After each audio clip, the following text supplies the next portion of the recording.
Hi friends, మనం ఈరోజు ఒక అద్భుతమైన ప్రదేశాన్ని సందర్శించబోతున్నాం. అదే ఆంధ్రప్రదేశ్లోని లేపాక్షి. ఈ ఊరు విజయనగర సామ్రాజ్య కాలం నాటి అద్భుతమైన ఆర్కిటెక్చర్, పురాతన మ్యూరల్స్ మరియు ప్రపంచంలోనే అతిపెద్ద మోనోలిథిక్ నంది విగ్రహంతో ప్రసిద్ధి చెందింది. కాబట్టి మీ సీట్ బెల్ట్లు కట్టుకోండి, ఈ అద్భుత ప్రయాణంలో మాతో చేరండి. మీకు ఈ వీడియో నచ్చితే లైక్ చేయడం, సబ్స్క్రైబ్ చేయడం మరియు బెల్ ఐకాన్ను నొక్కడం మర్చిపోవద్దు. సిద్ధమా? ప్రారంభిద్దాం. లేపాక్షి ఈ పేరు వినగానే మనసులో ఒక పురాతన సాంస్కృతిక సౌరభం కలుగుతుంది.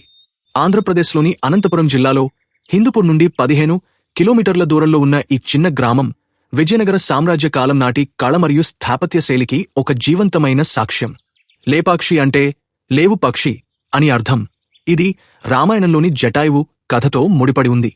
రావణుడు సీతను అపహరించినప్పుడు జటాయువు ఆమెను రక్షించేందుకు ప్రయత్నించి గాయపడి ఈ ప్రాంతంలో పడిపోయాడని, అప్పుడు శ్రీరాముడు లేపక్షి అని పిలిచాడని పురాణం చెబుతుంది.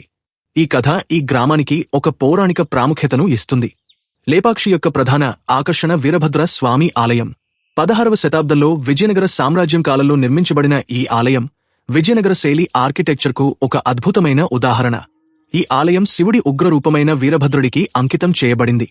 ఆలయంలోని ప్రతి గోడ, స్తంభం మరియు పైకప్పు అద్భుతమైన శిల్పాలు మరియు మ్యూరల్స్తో నిండి ఉంది. ఈ శిల్పాలు రామాయణం, మహాభారతం మరియు పురాణాల నుండి దృశ్యాలను చిత్రిస్తాయి.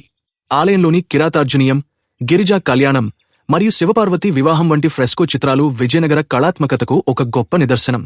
ఈ ఆలయంలోని అత్యంత ఆకర్షణీయమైన అంశం ఏమిటంటే హ్యాంగింగ్ పిల్లర్. అవును, మీరు విన్నది నిజమే.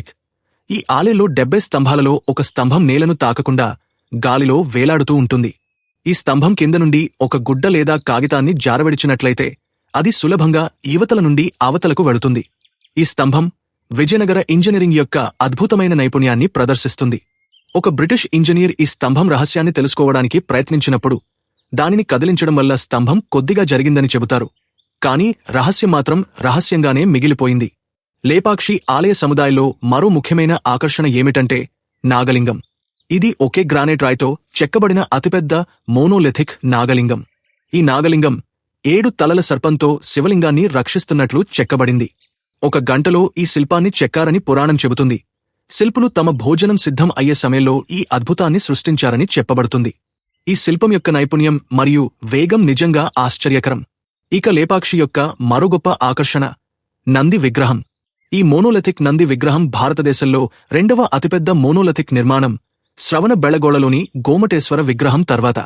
20 అడుగుల ఎత్తు మరియు 30 అడుగుల పొడవుతో ఈ నంది విగ్రహం ఒకే గ్రానైట్ రాయితో చెక్కబడింది. దీని శిల్పకళలో ఒక హారం, గంటల గొలుసు మరియు చిన్న కొమ్ములతో అలంకరించబడి ఉంది. సాధారణంగా నంది విగ్రహాలు శివుడివైపు లొంగిన భావంతో ఉంటాయి. కాని ఈ నంది విగ్రహం ఒక ప్రత్యేకమైన గంభీరతను ప్రదర్శిస్తుంది.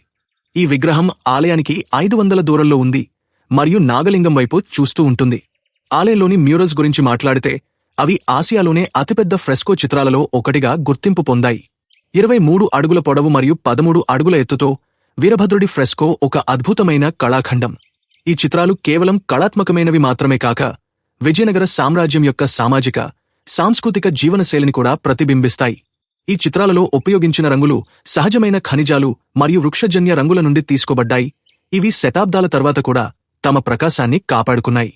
లేపాక్షి ఆలయం 3 ప్రధాన భాగాలుగా విభజించబడింది: ముఖమండపం, అర్ధమండపం మరియు గర్భగుహం.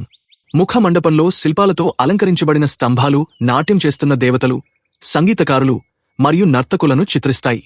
ఈ స్తంభాలలో బ్రహ్మ, శివ, పార్వతి మరియు ఇతర దేవతల శిల్పాలు అద్భుతంగా ఉన్నాయి. కళ్యాణ మండపంలో శివపార్వతి వివాహాన్ని చిత్రించే ఫ్రెస్కోలు ప్రత్యేక ఆకర్షణ.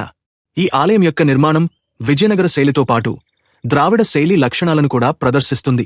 లేపాక్షి గురించి మరో ఆసక్తికరమైన కథ ఏమిటంటే ఈ ఆలయాన్ని నిర్మించిన వీరన్న మరియు విరుపన్న అనే సోదరుల కథ. వీరు విజయనగర సామ్రాజ్యంలో పెనుకొండ గవర్నర్లుగా ఉన్నారు. విరుపన్న తన కుమారుడి అంధత్వాన్ని నయం చేయడానికి లేదా ఆలయ నిర్మాణం కోసం రాజ ఖజానాను ఉపయోగించాడని ఆరోపణలు వచ్చాయి.